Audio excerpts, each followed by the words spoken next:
Bonjour et bienvenue sur Sobrecrate. On arrive au dernier épisode de notre série Bachelard et l'imagination. Dans cet ouvrage tardif, La poétique de la rêverie, publié en 1960, Bachelard va encore plus loin. Il s'intéresse non plus seulement aux images ou aux lieux, mais à un certain mode d'existence de la conscience qu'il appelle la rêverie. Mais attention, par rêverie, il ne vise ni le rêve nocturne cher aux psychanalystes, ni la rêvasserie vague qui nous fait flotter sans but devant une fenêtre ou un écran.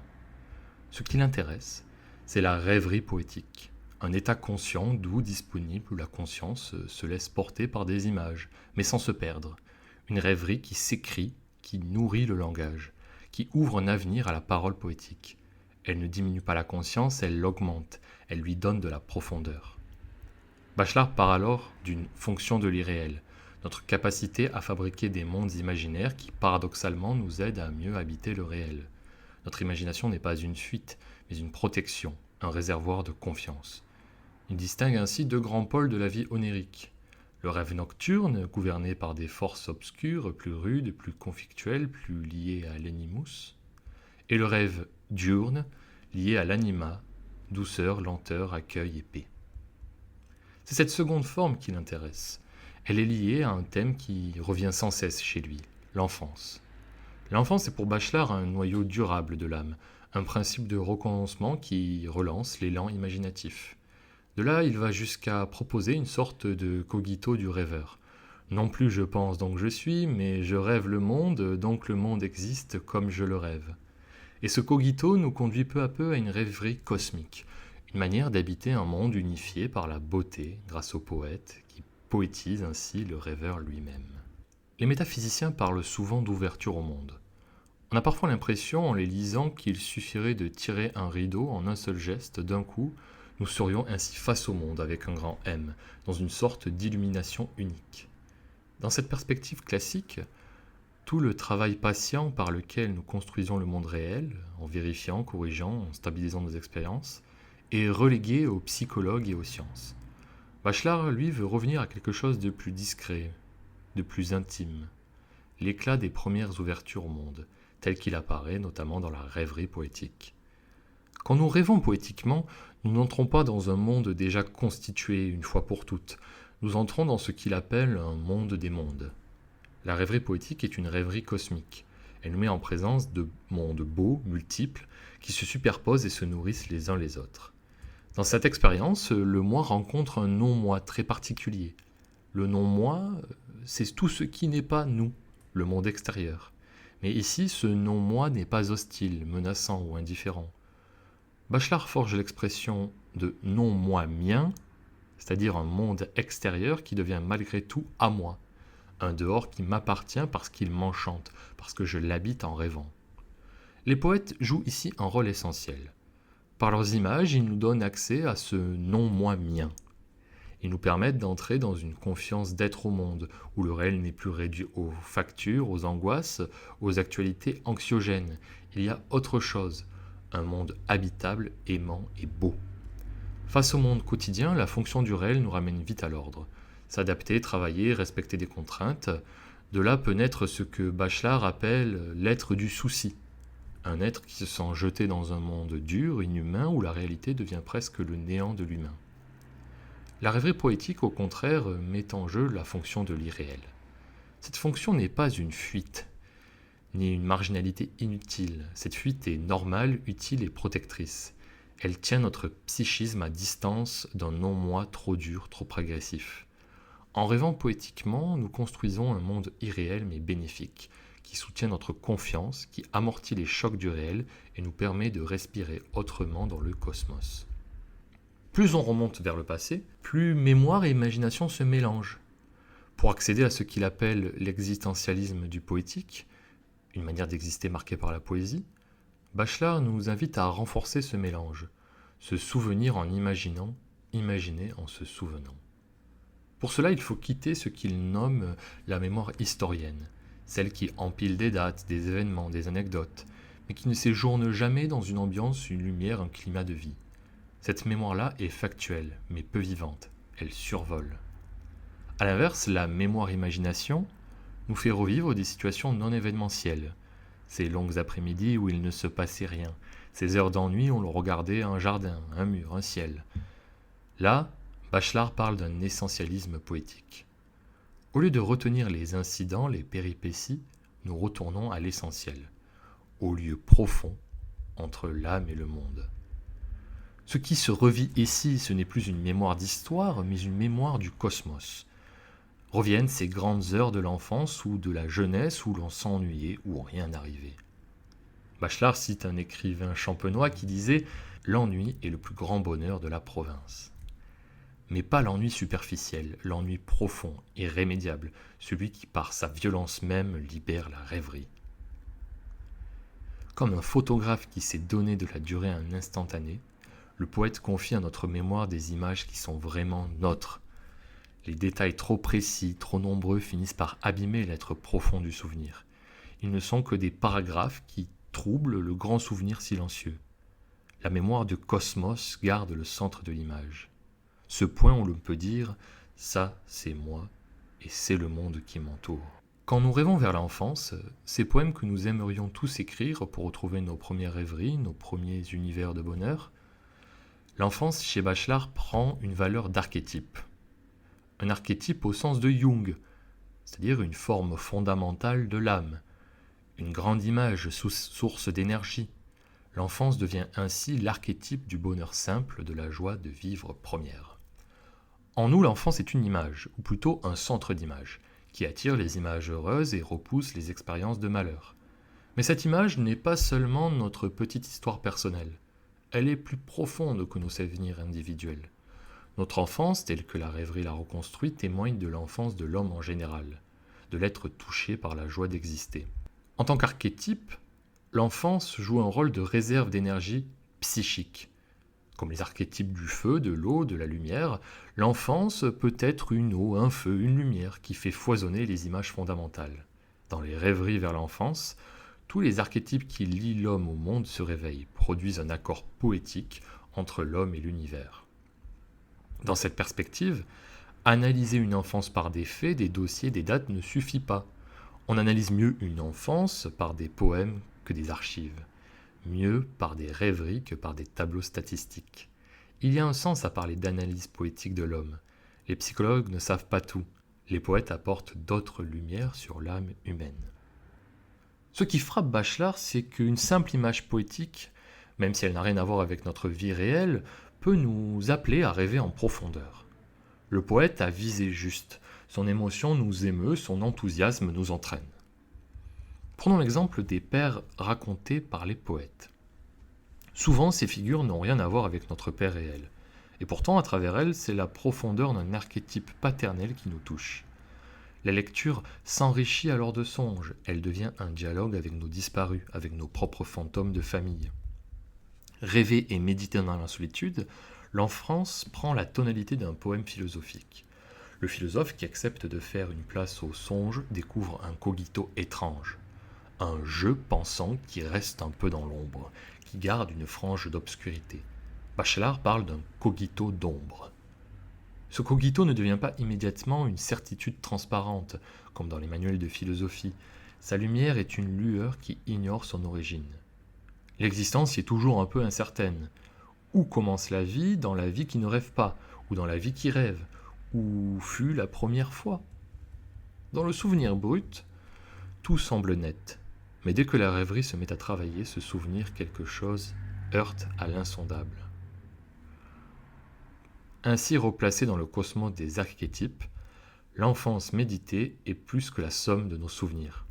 Pour comprendre notre attachement au monde, il faut ajouter à chaque archétype une enfance.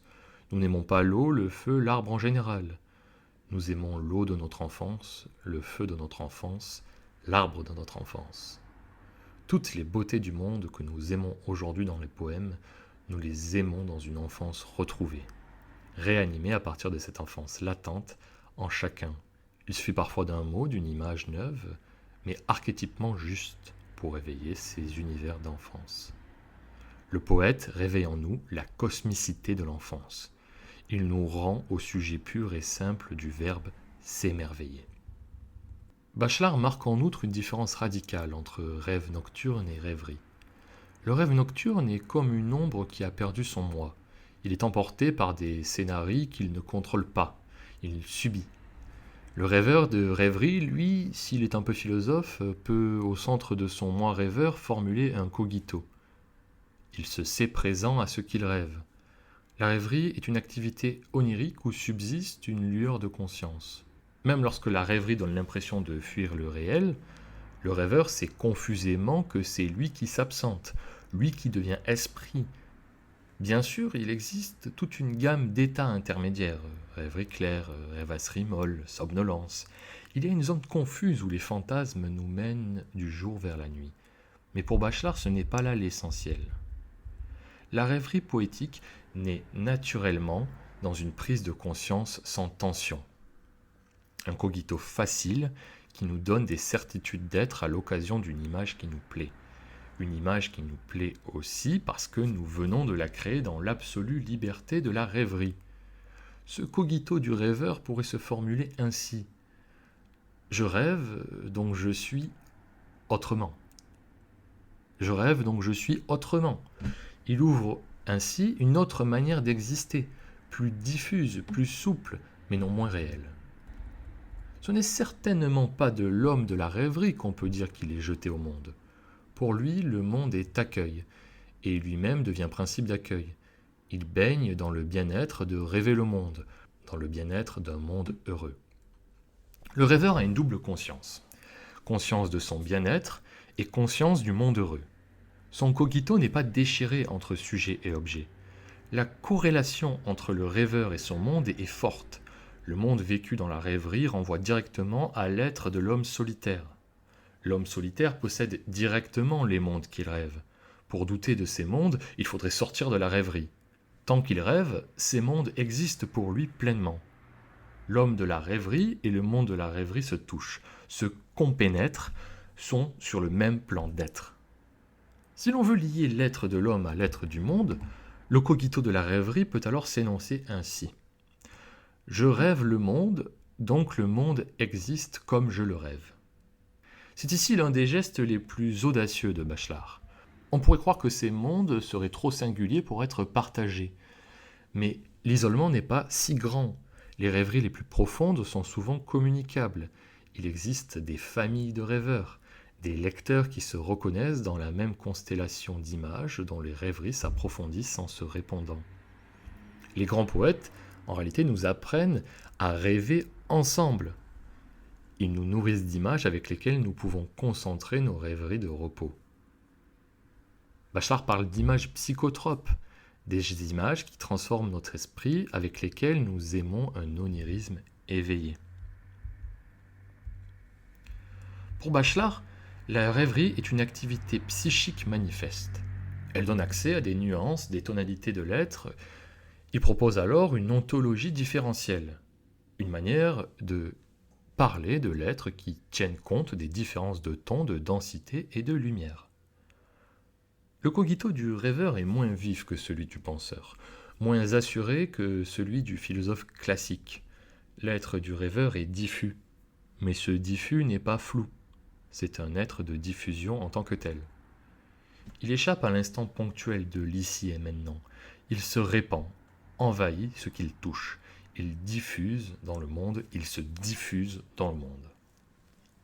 Grâce aux ombres, une région intermédiaire entre l'homme et le monde devient une région pleine, d'une plénitude légère. L'imagination, dit Bachelard, ignore le non-être. Pour l'homme raisonnable, l'imagination peut passer pour du néant, pour l'homme au travail, pour une perte de temps. Mais pour le philosophe qui accepte d'entrer dans cette région d'ombre, il découvre un milieu sans obstacle, où aucun être ne dit non. L'homme de la rêverie est toujours dans l'espace d'un volume. Il habite vraiment tout le volume de son espace. On dit bien qu'il est plongé dans sa rêverie. Le moi ne s'oppose plus au monde dans la rêverie. Il n'y a plus de non-moi négatif, tout est question d'accueil. On parle ainsi de rêverie cosmique. Dans la rêverie cosmique, le rêveur solitaire devient le véritable sujet du verbe contempler. Le monde avec un grand M devient le complément direct de ce verbe. C'est le monde que l'on contemple. Contempler en rêvant, est-ce percevoir, connaître, comprendre ? Pas tout à fait. L'œil qui rêve ne voit pas comme l'œil qui constate. Il voit avec une autre vision. Cette vision ne se reconstruit pas à partir de simples restes de perception. La rêverie cosmique nous fait vivre dans un état qu'on peut appeler antéperceptif, un état avant la découpe du monde en objets séparés. Dans cette communication sans distance entre le rêveur et son monde, il n'y a pas les écarts, les fragmentations de la perception ordinaire. Et, précise Bachelard, il ne s'agit pas d'une rêverie de lassitude, où tout serait gris, affaibli, désintéressé. Ce qui l'intéresse, c'est la question suivante. Que devient une image perçue lorsqu'elle est prise en charge par l'imagination pour devenir le signe d'un monde ? Dans la rêverie du poète, le monde est directement imaginé. Là se trouve un paradoxe de l'imagination. Alors que les penseurs qui reconstruisent un monde doivent passer par un long chemin de réflexion, l'image cosmique est immédiate. Elle donne le tout avant les parties. Dans son exubérance, elle croit dire le tout du tout. Une seule image peut alors envahir l'univers. Elle diffuse partout le bonheur que nous avons à habiter le monde de cette image. Le rêveur, dans sa rêverie sans limite, se donne corps et âme à cette image cosmique. Une seule image lui donne une unité de rêverie, une unité de monde. D'autres images viennent ensuite. Elles naissent de l'image première, s'assemblent, s'embellissent mutuellement sans se contredire. Le rêveur de monde ne connaît pas la division intérieure de l'hésitation. Il habite le monde qui lui ouvre la première image. Avec la poésie, la rêverie devient positive. Elle n'est plus une fuite vague, mais une activité qui mérite l'attention des psychologues. Bachelard pose une question simple. Comment faire une psychologie de l'imagination si l'on ne suit pas les poètes dans leur rêverie volontairement poétique ? Va-t-on chercher des documents chez eux qui n'imaginent pas ou qui se méfieraient de l'imagination ? Chez ceux qui réduisent les images foisonnantes à une idée fixe ? Ou chez ceux qui interprètent sans cesse les images au point d'épuiser toute possibilité d'une réflexion sur l'être de l'image ? Il prend un exemple précis. Le rêve de vol. Bergson explique ce rêve en termes psychophysiologiques. Le positionnement du corps, les appuis des membres sur le lit, la sensation interne. Le rêve devient l'effet de causes corporelles. Bachelard ne nie pas que ces facteurs puissent exister, mais il souligne que ce qui manque ici, c'est les vertus de l'image vivante, la vie de l'imagination en tant que telle. Pour Bergson, l'imagination n'est pas une réalité psychologique autonome, elle reste au service d'une explication. Pour Bachelard, au contraire, l'imagination a son être propre, sa logique, sa dynamique. Dans ce domaine, les poètes en savent plus que les philosophes. Ils savent ce que c'est que voler en rêve, se dissoudre dans la lumière, se perdre dans l'eau, habiter un nuage. Ils nous donnent les images qui permettent à la rêverie de s'installer, de se stabiliser, d'ouvrir un monde. La poétique de la rêverie est donc aussi, en ce sens, un plaidoyer. Une défense de la poésie contre les causalismes trop rapides. Une invitation à prendre les poètes au sérieux comme penseurs de l'imagination. Ainsi, grâce aux poètes, la rêverie n'est pas enfermée dans l'individu. Elle devient partageable. Les poètes poétisent autant le rêveur que le monde. Ils nous apprennent à habiter le bonheur du monde, sans nier ses duretés, mais en nous donnant des réserves d'irréel, de douceur, d'enfance, de quoi continuer à créer ce que nous voyons. Merci d'avoir écouté cette traversée de l'imagination bachelardienne. On pourra maintenant quitter Bachelard tout en préservant cette conviction simple et forte. Rêver le monde fait profondément partie de notre manière de l'habiter. À très vite, au revoir.